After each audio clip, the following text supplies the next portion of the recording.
साथियों, बड़ी वारदात हुई है। जानकारी प्राप्त होने के बाद हम सब सारे आर्मी चीफ और कुछ सीनियर ऑफिसर्स वहां साथ बैठे थे। भारत का रक्षा मंत्री होने के नाते, भारत का नागरिक होने के नाते और साथ ही उनके परिवार के प्रति भी अपनी हार्दिक संवेदना व्यक्त करता हूं। और जो हमारे सैनिक घायल हुए हैं, उनके शीघ्र स्वस्थ होने की भी मैं ईश्वर से कामना करता हूं। और मैं आपको आश्वस्त करना चाहता हूं कि घटना की गंभीरता को देखते हुए जो भी आवश्यक और जो भी उचित कदम है, वह उठाने की भरपूर कोशिश की जा रही है।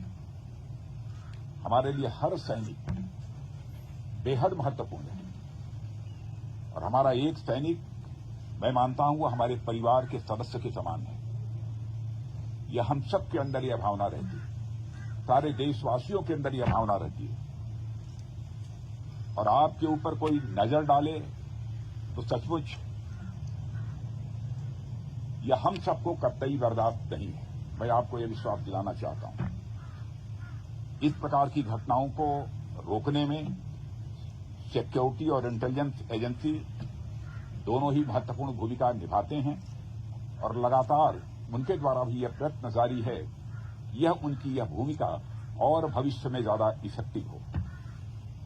उसके लिए जो भी शासन की तरफ से सहयोग की आवश्यकता है अथवा भविष्य में भी जो शासन के सहयोग की आवश्यकता पड़ेगी, उसके लिए हम सरकार का खजाना पूरी तरह से खुला हुआ है।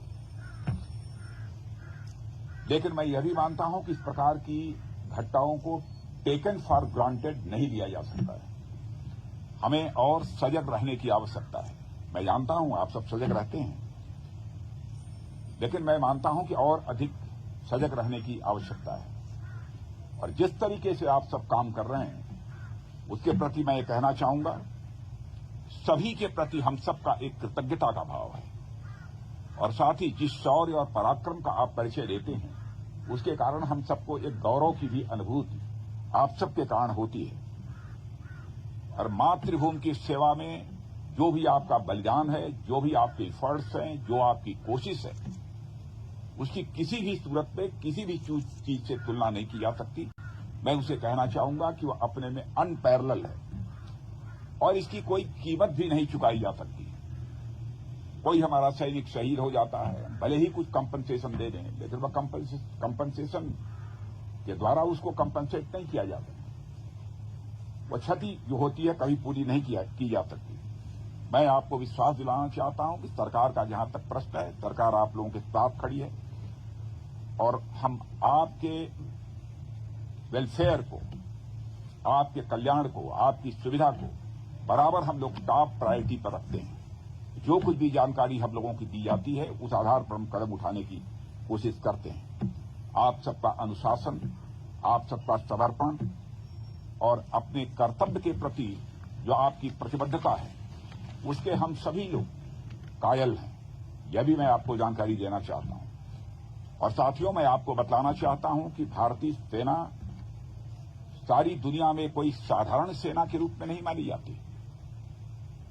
लोग यह मानते हैं कि भारतीय सेना जैसी पहले थी उससे कहीं अधिक अब ताकतवर हो गई है और साथ ही हमारी भारतीय सेना पहले के कंपैरिजन में काफी वेल इक्विप्ड हो गई है। आप सभी इस देश के रक्षक हैं।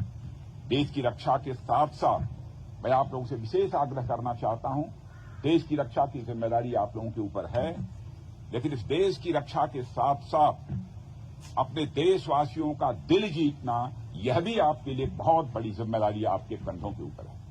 मैं जानता हूं इस दृष्टि से भी आप लोग अपनी तरफ से प्रयत्न करते रहते हैं, लेकिन हो सकता है कि कभी चूक होती है, प्रयत्न नहीं होना चाहिए। इस प्रकार की चूक न होने पाए जिससे कोई भारतवासी आहत हो।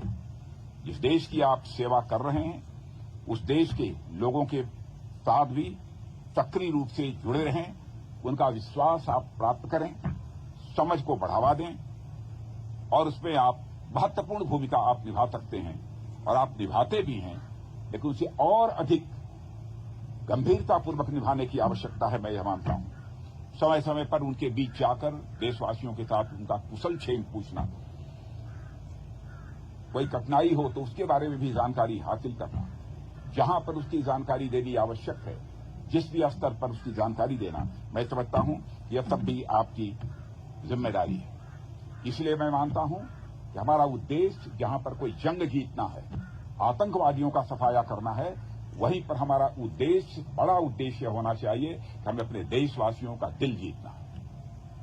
हम युद्ध भी जीतेंगे, हम किसी प्रकार की जंग भी जीतेंगे, हम आतंकवादियों का भी सफाया करेंगे, लेकिन साथ ही साथ देशवासियों का हमें दिल भी जीतना है। अरे बहुत बड़ी जिम्मेदारी आप सबके कंधों के ऊपर है और मैं अच्छी तरह जानता हूं, उसको आप पूरी निष्ठा के साथ, पूरे लगन के साथ निभाने की अपनी तरफ से भरपूर कोशिश करते हैं।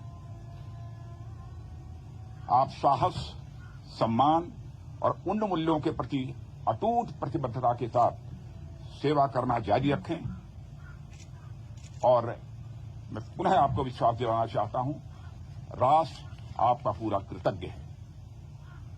और मैं आज के अवसर पर इससे ज्यादा कुछ न कहते हुए मैं पुनः अपनी तरफ से आप सबको हार्दिक शुभकामनाएं देता हूं और आपके परिवार का भी मैं यहां पर अभिनंदन करता हूं। यह जानकर आप लोगों ने एक सैनिक बनने का संकल्प लिया है। किसी भी प्रकार का जोखिम आ सकता है, सैनिक के रूप में अपनी भूमिका निभाते हुए हमारी जान भी जा सकती है, कुछ भी हो सकता है। फिर भी यदि जोखिम उठाया है तो ये कोई छोटी बात नहीं है। आपके जीवन का एक बहुत बड़ा संकल्प रहा होगा, तब आपने सेना में भर्ती होने का फैसला किया है। आप सबकी यह सोच और जो आप कुछ कर रहे हैं वह कृत्य, मैं देश का रक्षा मंत्री होने के नाते कहना चाहूंगा, वह अभिनंदनीय है। जनता का किस प्रकार का भाव आपके प्रति रहता है यह मुझे बतलाने की आवश्यकता नहीं है। आप भी गांव में जाते होंगे तो आपको एहसास होता होगा। आप देखते होंगे जब हमारा कोई जवान शहीद हो जाता है, बड़े से बड़े नेता की भी यदि कोई मृत्यु हो जाती है, डेथ होती है, उतनी भीड़ इकट्ठा नहीं होती है जितनी भीड़ हमारा कोई जवान शहीद होकर जाता है। इतनी बड़ी संख्या में लोग वहां पर एकत्रित होते हैं अपनी श्रद्धांजलि अर्पित करने के लिए।